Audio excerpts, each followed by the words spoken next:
Bismillahirrahmanirrahim. Assalamualaikum dan salam sejahtera. Selamat datang ke channel Cikgu Duan.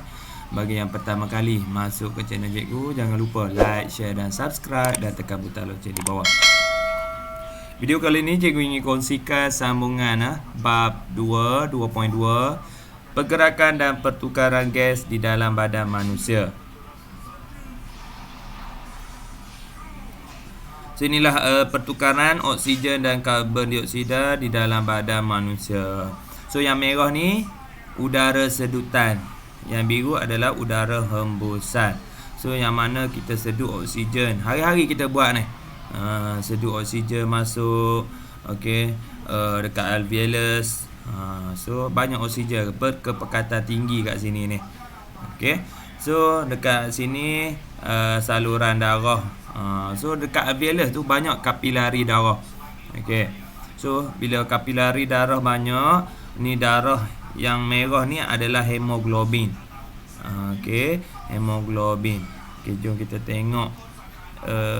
Okey, yang ni ada dalam buku teks kamu.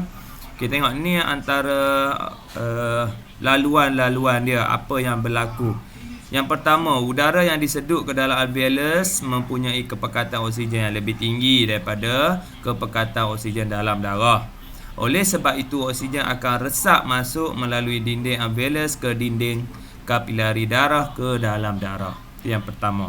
Yang kedua, di dalam sel darah merah pula terdapat sebatian warna merah gelap dikenali sebagai hemoglobin, yang akan berpadu dengan oksigen membentuk oksihemoglobin, yang merupakan sebatian tak stabil dan berwarna merah cerah yang ni. Okey, merah. Yang ni merah gelap. So, nak tahu macam mana, kalau cerah tu maksudnya ada darah tu ada oksigen. Okey. Darah yang mengandungi oksihemoglobin diangkut dari peparu ke jantung dan dipam ke bahagian lain dalam badan. Apabila darah sampai ke kawasan sel badan yang mempunyai kepekatan oksigen yang rendah, oksihemoglobin merupakan sebatian yang tak stabil akan terurai, membebaskan molekul oksigen semula dan kembali menjadi hemoglobin. So macam itulah. Lepas jadi oksihemoglobin, lepas tu dia terurai, dia pecah pula jadi hemoglobin dan oksigen.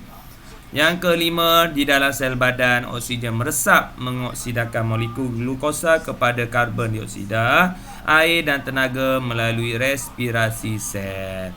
Okey. Last sekali, karbon dioksida yang dibebaskan oleh sel meresap masuk ke dalam kapilari darah dan diangkut ke alveolus untuk disingkirkan semasa udara dihembus keluar. Okey. So, kamu kena ingatlah persamaan ni. Hemoglobin tambah oksigen menghasilkan oksihemoglobin. So, yang ni yang cikgu bagi tahu tadi. Okey. Udara yang disedut ke dalam alveolus mempunyai kepekatan yang tinggi. Okey, lepas tu dia oksigen yang merah ni akan meresap masuk dalam kapilari darah. Okey. Lepas tu dia bergabung dengan oksigen. Dan menghasilkan hemoglobin darah jadi warna apa? Merah cerah. Ini cikgu bagi tahu tadi. Darah yang mengandungi oksi diangkut dari peparu ke jantung dan dipam ke bahagian lain. Okey. Apabila darah sampai ke kawasan sel badan yang mempunyai kepekatan oksigen rendah terurai tadi. Terurai. Okey. Di dalam sel badan, oksigen yang meresap mengoksidakan molekul glukosa kepada karbon dioksida, air dan tenaga. Ini ingat persamaan respirasi sel. Karbon dioksida yang dibebaskan oleh sel meresap masuk balik dalam kapilari darah, diangkut ke alveolus untuk disingkirkan. Hembus. Macam itulah kita tarik, lepas, hembus. Macam itulah. Maksudnya betapa cepatnya berlaku yang ni. Kepentingan adaptasi. Struktur alveolus telah meningkatkan kecekapan dan memaksimumkan pertukaran gas dalam badan kita. Okey, yang pertama, dia ada 4 semua kelebihan dinding alveolus. Yang pertama, tebal. Okey, alveolar dan kapilari darah mempunyai dinding yang nipis, iaitu terdiri daripada satu lapisan sahaja. Struktur ini memudahkan dan meningkatkan kadar resapan gas merentasi dinding alveolar dan kapilari darah. Tebal dia satu sel saja. Okey, yang kedua, nipis. Dinding dia nipis. Yang kedua, lembab pula. Dinding alveolar yang lembab membenarkan gas respirasi melarut dan seterusnya meresap ke dalam kapilari darah.